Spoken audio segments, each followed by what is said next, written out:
Okay, what's going on? Alright, so I was gonna split this up into two different ones, but they're kind of the same thing. I was gonna split up the religion and the holidays, but they've made holidays out of the religion, so you might as well just put it into one, right? I'm probably gonna do that, so we're gonna see how we gonna bust this down. But nonetheless, just want to say that this is all just so observable and so natural. Even myself, I feel, as I was saying in the other videos with the jet pillar and just the raising and how you can just see that the planet goes through this, so you go through this too as you come from the planet. I feel it within this video, like in the beginning. I feel like I was in a little cold slumber, but now here we are, and I'm feeling charged up. I'm sure you can hear it. And it's the 25th. It's already cold enough out here, but I've truthfully risen myself, and I'm warm. I'm heated. I'm ready to go at this point. And so just keep in mind you can always do this for yourself. It's nothing hard. It just takes discipline, not even motivation, but just that passion and that drive, that desire to do it from within. And so explaining the cultures and stuff and the holidays and getting into this, there's so much that comes from this. And mind you, all this stuff is about you. You are the Axis Mundi. You are the tree. That's what that is. The Axis Mundi. It's where the tree is coming from. You are the thing that the universe is rotating around. Like the world revolves around you. Don't let anybody tell you otherwise. You have the power to bend and manipulate the world to your choosing. All it takes is action and reaction and awareness of what you're working with. Like you got to know the game that you're playing. And once you know the game, you can put the pieces and the gifts around you, like what we do with the Christmas tree. You can actually move things that you can move them in your favor, if you will.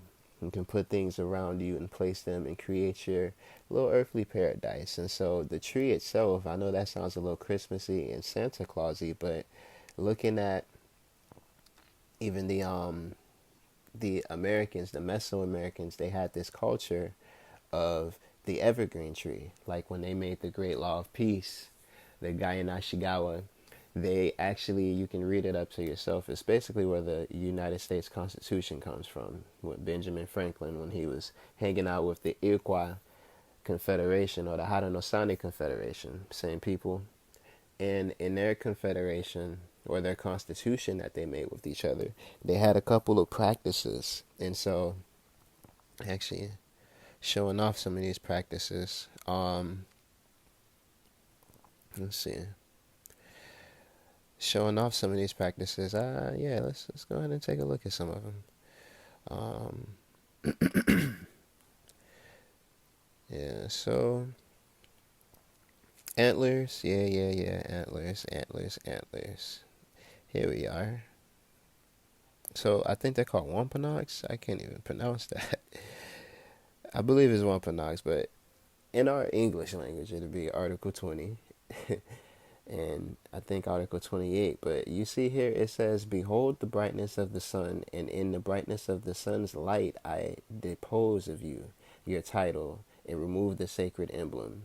So this is basically what was going on. Is like, okay, this is the leader of the tribe, and they just broke a law. So they're removing their crown. But look at what the crown is. "I remove your brow the deer's antlers, which was the emblem of your position and token of your nobility."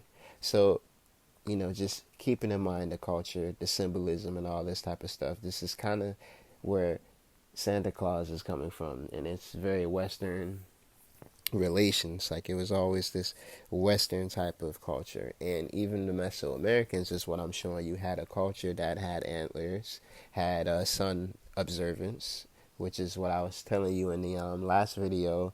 The sun is going in Capricorn right now, so this is where Santa Claus is coming from.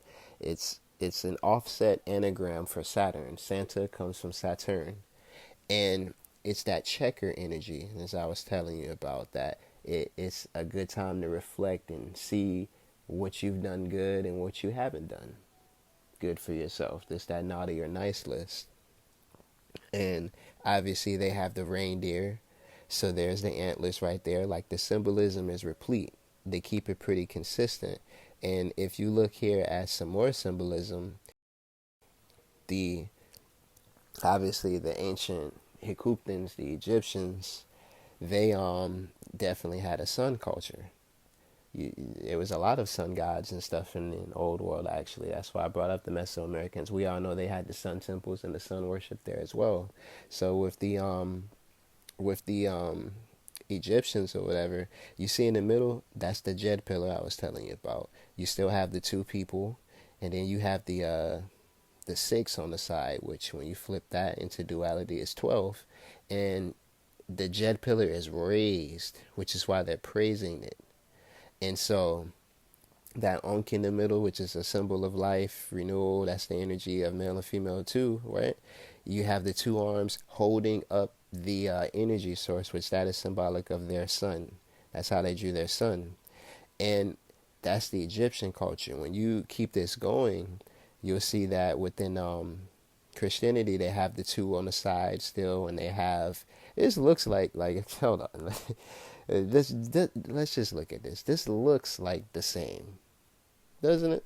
The only difference is the sun right here is behind the head, which is symbolic of the crown chakra being turned on. And that's pretty much that. You still have the two raised hands, like they just took out a few things, but what I'm telling you is it's still the same symbolism. Like there go the sun. You find a picture of Jesus without that sun behind him. And this is also, we call it a halo. I think I forgot I can't even think of the other name right now. It starts with an N, but there's other people who rock that halo throughout antiquity. So it's many halos, and also with the crown chakra being turned on, you have to get through the heart. So this is again that axis mundi, like you being that tree, that center. We have a lot to learn from trees, because trees spring forth from themselves gifts or fruits of their labor. And that's what buys these gifts, our labor. You see how everything's just kind of connected that way. It's the evergreen, which, like I was saying with the tree from the Americans, that evergreen tree, you can also see that on the flag of the Iroquois or the Haudenosaunee. It was also the continental American flag. In the Canton, you'll see they have the evergreen tree, the tree of Lebanon. You'll have what's known as the Green Man within Islam. You have Al Qadir, the Green Man, the one who is what did he do again? I can't even think of it. I can't even think of it, but look that man up. You have Osiris. He's the Green Man. He was always depicted with green skin, and it's a symbol of fertileness, of being fertile in everlasting life. I think that's what Al Qadir, his story, centers around too. Now that I say that, but yeah, keeping this going. This is also why you have this sheep, and you can be a goat too. The symbolism on that looks a little bit different. That's for the people who have no fear. But this sheep, whatever you choose to be, raise, be the shepherd. Be the shepherd and raise yourself up, because that's really what all these cultures are even talking about. It's Bibles or books or blueprints to basically go within and explore yourself. Like, it's cool to look at it from the outside, but it has an inside as well, and the inside is you. That's why I'm always saying the cosmos and all that stuff is within you. All this stuff is within you, and it's basically why all these cultures have the holidays and stuff that's around us. Like even the Germanic people had the Yule. They started turning up this whole month basically, and that's because they knew that this was the time of rebirth, renewal, and you should be joyous. Like, even though the sun's going away, you know that you have the sun there. Like, it's not dying anytime soon. That's like you're gonna wake up tomorrow, so you should be joyous even in your mistakes, even in your shortcomings, and just keeping in mind you can always just push this into a new area in your life, as well as the fact that you should be proud of where you've come from. Like the people in Yule, you should. I'm not saying you should. I'm not talking bad about any holidays. I'm not talking about good about any holidays. I'm just giving some facts here about what they are. Like what they say, it is what it is. Yeah, I'm just telling you what this stuff is.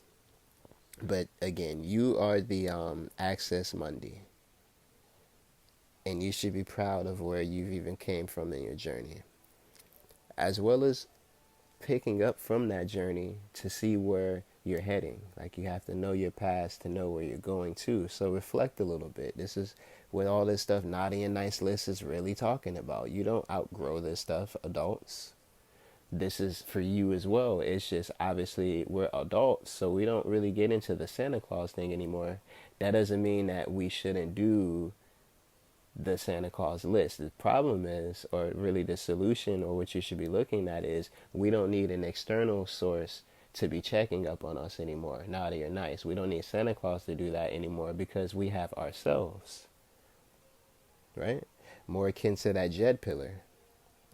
And I mean, shoot, I guess I'll just leave it at that, man. I mean, there's much more that could be said, as there always is, but just want to share a little bit of awareness, man. So now we can know why we do the things we do, and we can take from that, inform it into something more proper, because life is always evolving. So, love and light. I'll catch you next time. Peace.